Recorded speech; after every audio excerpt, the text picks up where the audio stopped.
بسم الله الرحمن الرحيم مدحوينها دولة بنتلاند مدن سعيد عبد الله الدني indhoweytaba waxa uu joogay muqdisho oo ka qayb galay shirka dowladda federaalka iyo dowladaha xubnaha ka ah ee looga arrinsanayay arrimaha doorashooyinka Soomaaliya shirkaasi oo caawa soo gabagaboobay waxa ka qayb galay madaxda dowladda federaalka Soomaaliya madaxweynayaasha dowladaha xubnaha ka dowladda federaalka Soomaaliya oo uu heliyo gudoomiyaha gobolka Banaadir iyo sidoo kale kusimaha ra'iisul wasaaraha ahna siyaha xilka ra'iisul wasaaraha ku-xigeenka mahad guuleed shirkaasi oo muddadii u dambeysay socday kadib kulamo ay yeesheen madaxda dowladda federaalka Soomaaliya iyo madaxda dowladaha xubnaha ka uu heliyo maamulka gobolka Banaadir maalmihii la soo dhaafay iyo habeenadii sidoo kale kulamo ay qaateen waxa ugu dambeyn ka soo baxay murtiyeedkan maanta ay madaxdu ay wada gaareen waxaana ka soo baxay shirkaasi in dowladda federaalka ay magacowdo guddi doorasho oo heer federaal ah oo kaashanaya guddi doorasho oo heer dowlad goboleed ah labo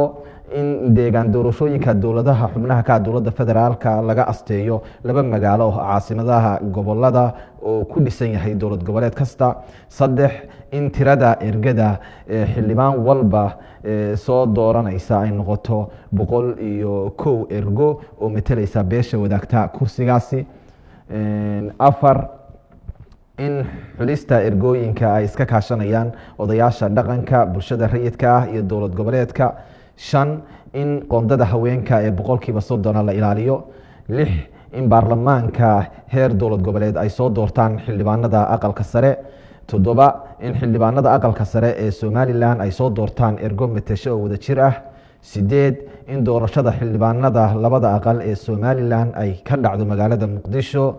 sagaal qorshaha doorashooyinka dalka waxa uu bilaabanayaa 1 bisha November 2020 toban in sugidda amniga doorashooyinka ay ka wada shaqeeyaan hay'adaha amniga ee dowladda federaalka Soomaaliya iyo dowladaha xubnaha ka ah 11 heshiiskan siyaasadeed waxaa loo gudbinayaa baarlamaanka federaalka si ay u meel mariyaan 12 madaxdu waxay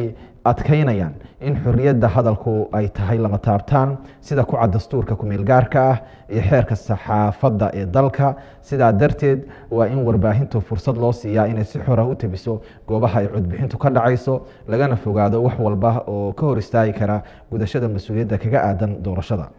13 shirku waxa uga mahad celinayaa madaxda iyo bulshada dowladda Galmudug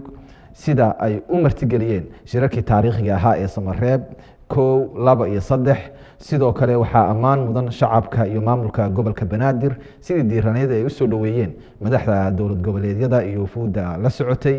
14 waxaan bogaadinaynaa madaxweynaha dowladda federaalka Soomaaliya mudane Maxamed Cabdullaahi Farmaajo hogaaminta ku dhisan isku haynta dalka ee uu muujiyay muddadii ay wada hadalladu socdeen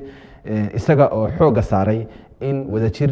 iyo wada ogol lagu dhameeyo arrimaha doorashooyinka dalka 15 ugu dambeyntii shirku waxa uu ku bogaadinayaa beesha caalamka kaalinta muuqata ay ka geysanayso dib u dhiska iyo horumarinta dowladnimada Soomaaliya shirka ayaa intaasi warmurtiyeedkiisu dhamaad ku eegyahay intaas ku soo gabagaboobay 15 kaas qodob